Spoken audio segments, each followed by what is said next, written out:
에스겔 39장 17절에서 29절까지 말씀입니다. 주 여호와께서 이같이 말씀하셨느니라. 너 인자야, 너는 각종 새와 들의 각종 짐승에게 이르기를 너희는 모여오라. 내가 너희를 위한 잔치, 곧 이스라엘 산 위에 예비한 큰 잔치로 너희는 사방에서 모여 살을 먹으며 피를 마실지어다. 너희가 용사의 살을 먹으며 세상 왕들의 피를 마시기를 바산의 살진 짐승, 곧 숫양이나 어린 양이나 염소나 수송아지를 먹듯 할지라. 내가 너희를 위하여 예비한 잔치의 기름을 너희가 배불리 먹으며 그 피를 취하도록 마시되 내 상에서 말과 기병과 용사와 모든 군사를 배부르게 먹일지니라 하라. 주 여호와의 말씀이니라. 내가 내 영광을 여러 민족 가운데에 나타내어 모든 민족이 내가 행한 심판과 내가 그 위에 나타낸 권능을 보게 하리니 그날 이후에 이스라엘 족속은 내가 여호와 자기들의 하나님인 줄을 알겠고 여러 민족은 이스라엘 족속이 그 죄악으로 말미암아 사로잡혀 갔던 줄을 알지라. 그들이 내게 범죄하였으므로 내 얼굴을 그들에게 가리고 그들을 그 원수의 손에 넘겨 다 칼에 엎드러지게 하였으되 내가 그들의 더러움과 그들의 범죄한 대로 행하여 그들에게 내 얼굴을 가리었었느니라. 그러므로 주 여호와께서 이같이 말씀하셨느니라. 내가 이제 내 거룩한 이름을 위하여 열심을 내어 야곱의 사로잡힌 자를 돌아오게 하며 이스라엘 온 족속에게 사랑을 베풀지라.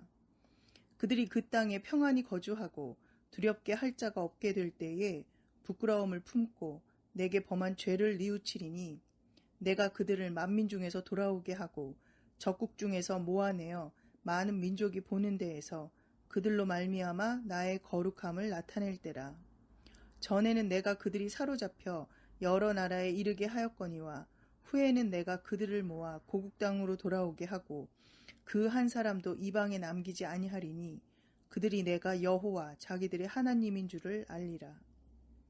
내가 다시는 내 얼굴을 그들에게 가리지 아니하리니 이는 내가 내 영을 이스라엘 족속에게 쏟았음이라. 주 여호와의 말씀이니라. 에스겔 38장과 39장은 최후의 전쟁에 대해서 기록하고 있다라고 말씀드렸습니다. 그리고 이 전쟁에서 결국 하나님께서 승리하시는데요. 오늘 본문 말씀 이 17절에서 20절까지 말씀도 보면 강한 군사들이 용사들이 무너지고 그들의 살과 피를 먹는 어찌 보면 조금은 좀 잔인한 듯한 그런 말씀이긴 한데 얼마나 철저하게 무너지고 패배하게 되는가를 이제 보여주게 됩니다. 그런데 이러한 최후의 전쟁에서 하나님께서 승리하신다, 단순히 승리했다는 것이 중요한 것이 아니라 우리가 어제도 보았지만 38장 23절에 보면 내가 여호와인 줄 그들이 알 것이다. 그것이 이 전쟁의 승리의 목적입니다. 하나님이 누구신가를 아는 겁니다. 39장도 마찬가지입니다. 내가 여호와인 줄 그들이 알게 되는 것입니다. 그래서 우리가 읽었던 22절 말씀에 보면 그날 이후에 이스라엘 족속은 내가 여호와 자기들의 하나님인 줄 알겠고 라고 말씀합니다. 자, 그런데 38장과 39장의 차이가 있습니다. 38장에서 내가 여호와인 줄 그들이 알리라 라고 할 때 이 그들은 하나님을 대적하는 자들이 하나님을 알게 된다는 의미입니다. 근데 39장에서 그들이 안다라고 하는 이 사람은 누구냐? 바로 이스라엘 족속입니다. 그래서 22절에 보면 이스라엘 족속은 내가 여호와 자기들의 하나님인 줄을 알게 된다라고 말씀하고 있고요. 넘어가 보면 28절에도 마찬가지입니다. 28절 하반절에 보면 그들이 내가 여호와 자기들의 하나님인 줄을 알리라라고 되어 있습니다. 여기서 그들은 하나님을 대적하는 자들이 아니라 하나님의 백성, 이스라엘 백성들이 바로 여호와께서 우리의 하나님이시구나 이걸 알게 된다는 거예요. 그러니까 이 38장과 39장은 최후의 전쟁을 담고 있는데 전쟁에서 승리하시는 하나님을 보게 되는데 38장은 하나님을 대적하는 자들이 여호와구나를 알게 된다면 39장은 하나님의 백성들이 여호와구나 이걸 알게 된다는 거예요. 우리가 세상을 보면 흔히 이제 이렇게 구분할 수 있겠죠. 믿는 자와 믿지 않는 자. 그죠? 온 세상에는 하나님을 믿는 사람과 그렇지 않은 사람이 있겠죠. 근데 마지막 전쟁의 승리를 통해 온 세상이 여호와를 알게 될 때가 옵니다. 그때는 믿는 자와 믿지 않는 자가 다 여호와를 알게 된다, 이 말이거든요. 그리고 오늘 본문, 오늘 우리가 보고 있는 이 39장의 내용도 여호와를 알게 되는데 이들은 누구냐? 바로 하나님의 백성들이다라고 하는 것을 보게 되는 것입니다. 결국 이 땅을 살아가는 영적 전쟁을 하는 믿음의 사람들은 영적 전쟁 가운데 우리는 점점 더 하나님을 알게 됩니다. 우리가 이렇게 기도할 때마다, 저도 이렇게 기도하면서 여러 이야기를 들을 때마다 진짜 하나님 살아계시다 참 많이 느끼고, 때로는 믿음의 사람들이 세상을 살아가면서 하나님 앞에 맡기고, 어제도 한 지체가 이제 문자를 보내서 이제 어떤 어려움이 있어서 그 부분을 이제 풀어가는 방식을 하나님 앞에 맡기겠다라고 그렇게 선언할 때, 목사인 제 입장에도 하나님께 맡긴다라고 하는 것, 그것이 얼마나 영적 전쟁이고 또 주님 앞에 기도해야 되는 것을 이제 깨닫기 때문에 더 이제 기도하게 되는데, 근데 이런 영적 전쟁에 들어가면 깨닫는 것이 늘 있습니다. 하나님을 우리가 알게 될 것이라는 거죠. 그래서 영적 전쟁과 믿음의 삶을 살며 우리가 간구하며 기도할 때마다 깨닫는 것은 하나님을 우리가 점점 알게 된다는 거예요. 그래서 우리가 믿음의 싸움을 열심히 싸울 필요가 있습니다. 왜냐하면 그 싸움을 통해 우리는 점점 더 하나님을 깊이 알아가게 되는 것입니다. 세상을 살아갈 때 세상의 방식들이 있지만 하나님께서 원하시는 그 선택을 가지고 싸움을 싸워 나갈 때 우리는 결국 알게 되는 거예요. 그래서 22절에 보면 그날 이후 이스라엘 족속은, 그날 이후 믿음의 사람들은, 그날 이후 성도들은 내가 여호와 자기들의 하나님인 줄을 알겠고라고 말씀하는 것입니다. 근데 이 알미라고 하는 것을 어떤 방식으로 깨닫게 됩니까? 25절에 보면 하나님이 어떻게 일하시는지를 보여주는데요. 그러므로 주 여호와께서 이같이 말씀하셨느니라. 내가 이제 내 거룩한 이름을 위하여 열심을 내어 야곱의 사로잡힌 자를 돌아오게 하며 이스라엘 온 족속에게 사랑을 베풀지라. 하나님께서 사랑을 베푸셔서 돌아오게 하시는 그 일을 하는데, 하나님의 그 거룩한 이름을 위해 무엇을 내십니까? 열심을 내어서 일을 하겠다는 거예요. 그래서 한국교회 너무 귀한 목사님께서 쓰신 책 중에 하나가 하나님의 열심이라는 책이 있거든요. 하나님께서 우리를 위해 얼마나 열심을 내어 돌아오게 하고 회복시켜 나가는가, 그 사랑이 무엇인가를 담아놓은 책인데, 오늘 본문의 내용도 바로 그것을 담고 있는 것입니다. 하나님께서는 열심을 내어서 쉬지 않고 우리를 인도하시며 회복시켜 오셨구나, 이것을 깨닫게 되는 것입니다.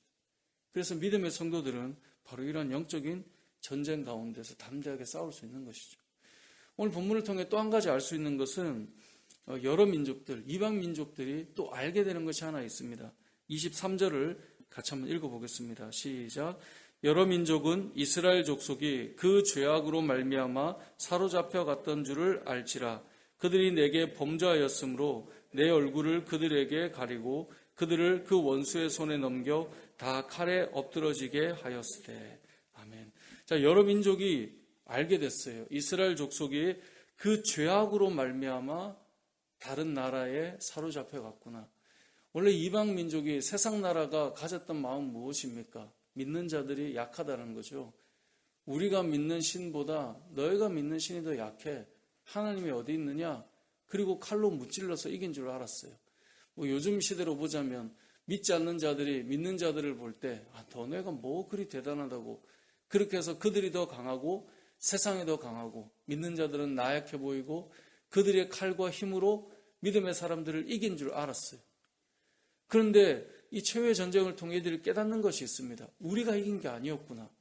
그걸 깨달아요.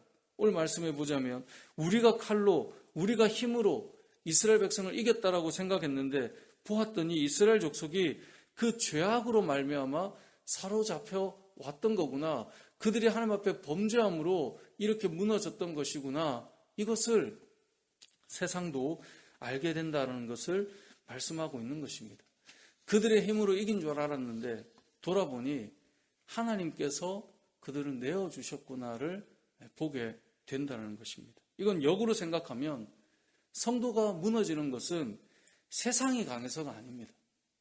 우리가 하나님 앞에서 뭔가 무너질 만한 삶들을 살아가고 있었다라고 하는 것을 보여주는 것입니다.